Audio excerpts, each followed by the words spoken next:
Welcome to the lab. Imagine for a moment that you've just walked into this incredibly futuristic, high-tech mathematical laboratory. Right in the center of the room sits this mysterious, glowing piece of technology. Now, it's not your regular computer. Oh no, it's a mathematical machine. By the end of this explainer, you are going to uncover its hidden rules. And trust me, complex algebraic concepts like closure, associativity, and commutativity, they're going to feel like absolute second nature to you. So take a close look at this machine and tell me, can you spot the pattern here? Notice how there are two slots at the top and just a single chute at the bottom. This machine operates on a very specific, totally hidden rule. Literally every time we feed it, it performs an action. The question is, can you crack the code? Let's actually test it out and log what happens. Two numbers enter the slots, right? You drop in a 2 and a 3, the glowing gears turn, and boom, the number 5 comes out. Okay, let's try again. You drop in a 4 and a 5, and exactly one number, a 9, comes out. Let's do a 7 and a 1. Yep, an 8 emerges. Two numbers go in, and exactly one number comes out.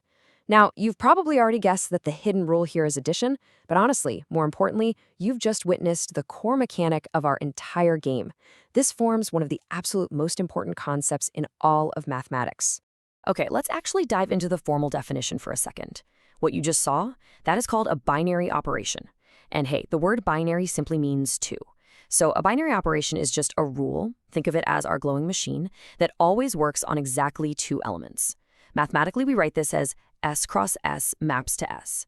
Basically, you take two elements from a specific set of numbers, apply the rule, and you get another element.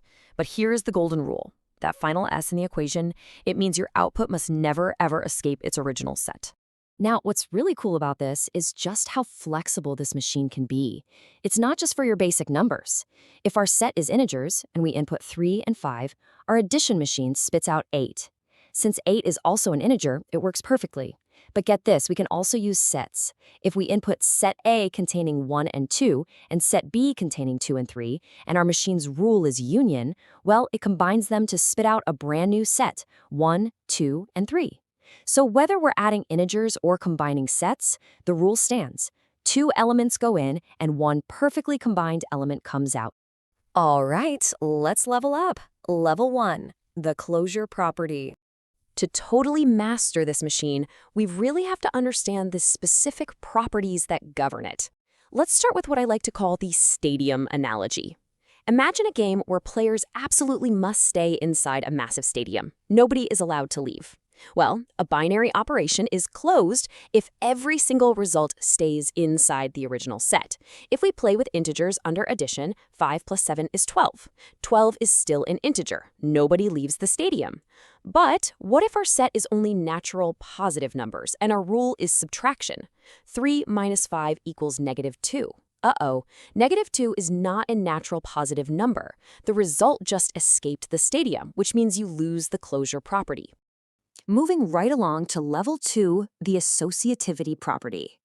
So if closure is all about where the numbers live, associativity is all about how we group our building blocks when we have more than 2 of them lined up for the machine. Imagine 3 students pushing a really heavy cart. It completely doesn't matter which 2 students start pushing first. The final movement remains exactly the same. That right there is associativity. If we group 2 plus 3 together first to get 5 and then add 4, we get 9. If we group 3 plus 4 together first to get 7 and then add the 2, we still get 9. See? The grouping changes absolutely nothing. Okay, time for a quick interactive beat. We know grouping doesn't matter for addition, but what if 2 friends simply exchange seats? Like, if you completely swap the order of the inputs going into the machine, does the machine break? Does it give you a totally different answer? Take a second and just think about it. And that brings us perfectly to level 3, the commutativity property. This is where swapping positions is the name of the game. The crucial point here is that for some operations, the order simply does not matter. 3 plus 5 is exactly the same as 5 plus 3. They both equal 8. The same thing goes for multiplication. 2 times 4 is the exact same as 4 times 2. We call those commutative. But subtraction? Yeah, totally different story. 8 minus 3 gives us 5, but 3 minus 8 gives us -5. Subtraction gives us a completely different answer depending on who sits in which seat, meaning it absolutely fails the commutativity test. All right, get ready because it's quick quiz time. We are looking for something called the identity element. I personally like to call this the invisible friend. It's the special element that joins the operation, goes through the machine with your original number, but changes absolutely nothing about it. Any guesses what it is for addition? How about for multiplication? Well, if you guessed 0 for addition, you hit the nail on the head. 0 is the identity element for addition, beautifully leaving numbers like 5 or 10 completely unchanged. 5 plus 0 is just 5. It's the invisible friend that is always there but never, ever alters your score. And for multiplication, our invisible friend is the number 1. 7 times 1 is 7. 100 times 1 is 100. The number 1 joins the multiplication machine, but the original number comes out looking exactly the same. We are almost at the boss battle, level 4, inverses and distributivity. We are at the final stage here, and we need to unlock 2 highly powerful moves. First up is the undo button, mathematically known as inverses. If you have 5, the undo button for addition is -5. Add them together, and the effect completely disappears back into your invisible friend, 0. Second is the sharing rule, or distributivity. Now, unlike the others, this actually involves 2 machines working together, like multiplication distributing over addition. If one student is giving chocolates to 2 groups, they can hand them out together or distribute them separately. 2 times the group of 3 plus 4 is exactly the same as 2 times 3 plus 2 times 4. All right, boss battle time. Let's do a rapid-fire revision round to lock these concepts into your memory permanently. We've covered a ton of ground in our futuristic math lab today, and these rules, they are literally the keys to understanding higher-level algebra. Let's see how many of these memory tricks you can recall. Seriously, take a mental screenshot of these memory tricks because they are your ultimate exam cheat codes. If you ever get confused, just remember, closure means nobody leaves the stadium. Associative means grouping doesn't matter. Commutative means order doesn't matter. Identity is your invisible friend. Inverse is the undo button. And distributive is the sharing rule. It's really that simple. Now, this entire summary neatly maps out exactly how all these pieces fit together mathematically. You've got the formal algebraic rules right next to their effects. And, mathematicians don't just use these rules to pass math tests.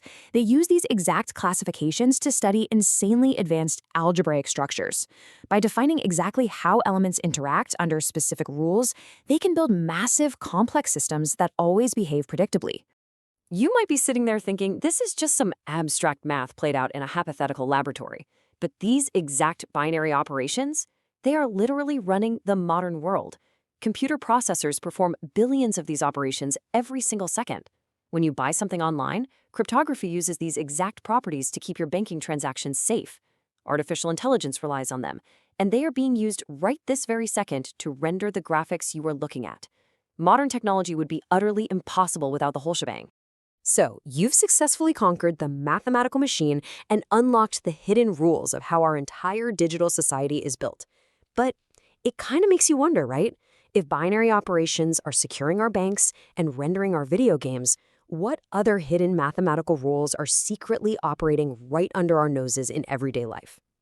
Keep questioning the world around you and stay curious.